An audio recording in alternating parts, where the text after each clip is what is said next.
Hai, saya pendaki solo. YouTube pendaki solo. Semuanya pendaki solo. Kalau pendaki solo itu saya lah. Untuk channel saya kali ini, saya memperkatakan tentang pendakian ke Gunung Kinabalu. Okey. Untuk tips yang kedua ini, saya akan menceritakan how to booking for hiking or climbing to Mount Kinabalu. Bagaimana kita nak booking penginapan, booking permit untuk mendaki ke Gunung Kinabalu. Sebelum saya menghuraikan ataupun menceritakan bagaimana nak booking ni, kita tengok sedikit sedutan pendakian ke Gunung Kinabalu. Ambil feel dulu. Tak lama, sekejap saja. Lepas tu saya akan menceritakan how to booking. Okey, tunggu. Tapi jangan lupa subscribe channel Pendaki Solo now.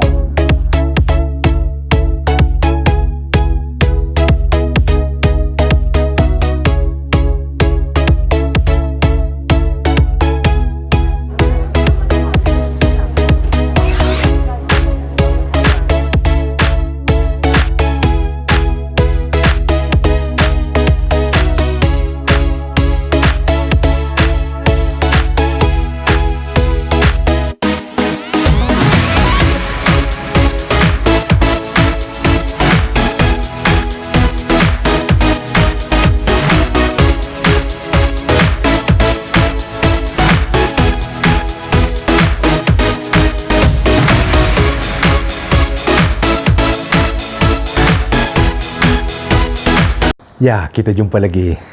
Puas hati tengok video tu. Ada semangat. Mesti bersemangat punya kan. Sebenarnya, semua orang boleh buat benda ni. Kan, semua hiker, siapa saja yang ingin mendaki ke Gunung Kinabalu boleh membuat booking. Okey? Siapa saja boleh buat. Bukan hanya satu pihak saja kena wakilkan, kena YAJM ke apa ke ni semua kan. Tak semestinya. Jika anda ingin mendaki ke Gunung Kinabalu, anda boleh booking, tak ada masalah sebenarnya.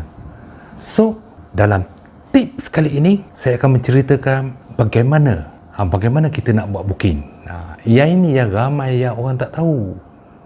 Yang tahu biasanya yang biasa berurusan di Sabah Pad untuk mendaki Gunung Kinabalu. Okey, yang biasa dia tahu macam mana flow-nya. Okey, kepada anda yang ingin mendaki, anda boleh uruskan sendiri bergantung kepada bajet diri sendiri untuk mendaki. Okey, bergantung kepada bajet juga. Dan juga kalau nak mendaki ni, kita tidak boleh mendaki Gunung Kinabalu ni, kita tidak boleh membuat booking yang last minute. Itu saja.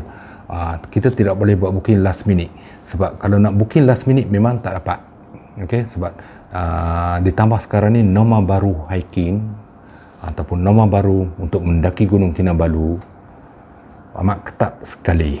Okey, prosedur teramat ketat dan harus diikut memang tak dibenarkan untuk mendaki ke Gunung Kinabalu. Untuk kita buat booking ni ada 4 cara sebenarnya, bergantung kepada kemampuan kewangan kita sendirilah sebagai rakyat Malaysia kan. Sebab harga untuk rakyat Malaysia berbeza dengan foreigner. Different rate for foreigner for the hiking to Mount Kinabalu. Kepada anda lah, kepada korang semua yang teringin nak mendaki Gunung Kinabalu, tapi korang ada hanya 3-4 orang. Okey, 3-4 orang nak naik Kinabalu. Teringin sangat. Tapi macam mana nak booking? Macam mana prosedur? Macam mana nak pergi sana? Okey, nak berhubung dengan siapa? Itu yang saya akan ceritakan kepada anda. Ada 4 channel macam channel YouTube juga kan. Okey, ada 4 channel bagaimana kita nak membuat booking untuk kita membolehkan mendaki ke puncak Gunung Kinabalu. Ada 4 tau, 4. Yang pertama, kita boleh buat booking melalui Sabah Pad ataupun Taman-Taman Sabah. Okey. Yang mana kita boleh booking melalui online, pembayaran kita boleh bayar cash ataupun bank in ataupun internet banking kepada Sabah Pad selepas kita buat booking. Lepas buat booking terus kena bayar tau. Kan? Lepas buat booking. Maksudnya booking penginapan di Panalaban. Okey. Tak dapat booking di Panalaban memang tak boleh naik. Permit tidak akan dikeluarkan. Okey. Itu melalui Sabah Pad. Yang mana boleh lihat nombor tertera, email pun ada tu. Saya catatkan sekali untuk memudahkan anda semua refer nanti. Sabah Pad dia mempunyai Panalaban Hostel dan juga Lemain Hostel. Permit untuk mendaki Kinabalu ialah untuk for Malaysia RM50 and foreigner RM200.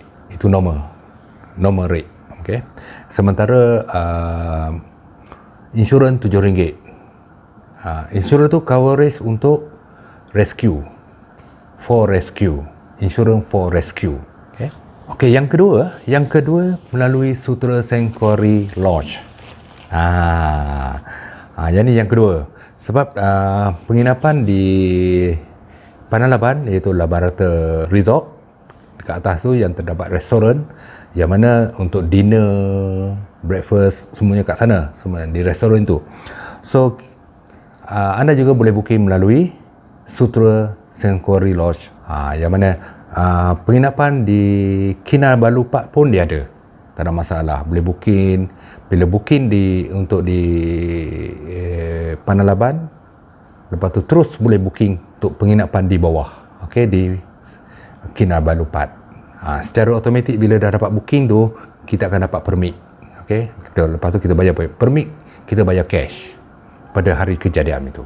Itu permit, okey. Kecuali booking untuk penginapan di Panalaban, itu yang penting sebab di Panalaban very limited sekarang.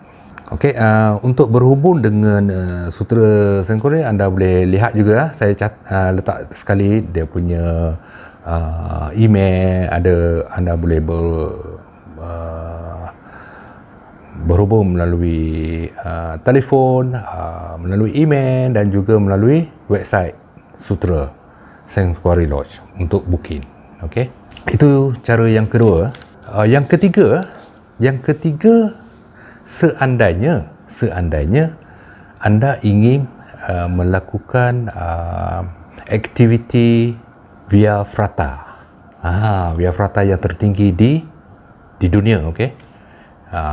Itu yang tertinggi di dunia. Yang mana anda boleh berhubung dengan ataupun membuat booking melalui Mountain Top. Okey, seperti yang tertera itulah. Seperti yang tertera, yang saya letakkan sekali link untuk anda. Anda boleh mengambil package yang dia sediakan. Okey, yang dia Mountain Top dah sediakan package untuk memudahkan anda membuat booking. Okey, sebab penginapan dia ada sendiri ya, iaitu Mountain Top Base Camp di Panalaban juga. So dia ada penginapan dia sendiri, itu yang disediakan oleh Mountain Top. Anda boleh lihat lagi lah, kalau buka website tu, harga-harga dia punya harga tu berbeza dengan untuk pendakian biasa. Sebab untuk pergi menjelajah Via Ferrata ni, dia ada dua kan, untuk 2 jam dan juga yang 4 jam. Yang 4 jam tu lagi panjang lah. Biasanya second day kita sampai di Panalaban, lepas tu kita naik ke puncak, turun ke puncak tu, daripada puncak low speed, baru pergi ke aktiviti Via Ferrata sampailah habis. Dan biasanya dia orang akan menginap 1 malam lagi di Mountain Top Base Camp. Package tu dia memang disediakan, terdapat di dalam website dia orang, website Mountain Top. Okey, yang keempat, yang terakhir. Yang terakhir ni melalui agensi-agensi pelancongan dan juga grup-grup hiking. Grup-grup hiking. Ramai kawan-kawan saya grup hiking leader-leader hiking lebih popular nama sekarang Gogo kan. Dia menganjurkan dia buat trip ke Gunung Kinabalu. So dia akan uruskan semua daripada penginapan, makan, minum, A to Z, dia Gogo yang uruskan semua. So anda tidak perlu risau. Tetapi jika anda ingin nak pergi sendiri, nak buat sendiri, nak mengalami ataupun melalui pengalaman sendiri, how to booking untuk mendaki Gunung Kinabalu, dan juga bila pergi ke sana apa nak buat. Okey, nak pergi ke daripada Kota Kinabalu selepas turun fly tu, okey, nak pergi ke mana nak tuju, sama ada anda nak buat sendiri, nak uruskan sendiri, ataupun ingin naik ke bas ke, nak pergi ke Kundasan, macam tu kan. Boleh pilihan sendiri, anda boleh pilih, okey, mengikut bajet sendiri. Itulah dia. So pada saya tidak menjadi masalah kan. Ikut bajet sendiri tak ada masalah. So part itu saya akan ceritakan pada tips yang akan datang. So oleh itu anda terus menonton saya punya channel untuk tips-tips sebelum kita mendaki, okey, bagaimana kita nak pergi ke sana dan sebagainya. So jangan lupa tekan loceng tu. Bila saya dah keluar tu, loceng tu keluar, anda boleh dapat. Okey, saya akan ceritakan satu persatu pada tip how to climb Kinabalu pada siri ataupun tips seterusnya, berterusan saya akan buat tips ni secara berterusan. So saya akan beritahu berdasarkan pengalaman saya juga, dan saya akan refer juga dengan pihak-pihak yang berwajib di sana untuk yang terkini, pihak berwajib ataupun pihak Sabah Part ataupun Sutera St. Quarry Lodge, Mountain Todd, dan juga kawan-kawan hiking ataupun travel agent di sana, untuk kita rungkaikan untuk kemudahan semua pihak. So banyak benda lagi yang saya akan ceritakan mengenai how to climb Mount Kinabalu ni. Banyak sebenarnya. So saya akan memberitahu satu persatu. So oleh itu teruskan menonton channel Pendaki Solo. Jangan lupa teruskan subscribe, like, komen dan sebagainya, kan? Setiap komen anda saya akan lihat dan saya akan ambil take action, okey, komen anda, supaya dapat memperkemaskan lagi channel Pendaki Solo ini untuk semua. Kita jumpa lagi pada next tips yang ketiga, how to climb Mount Kinabalu.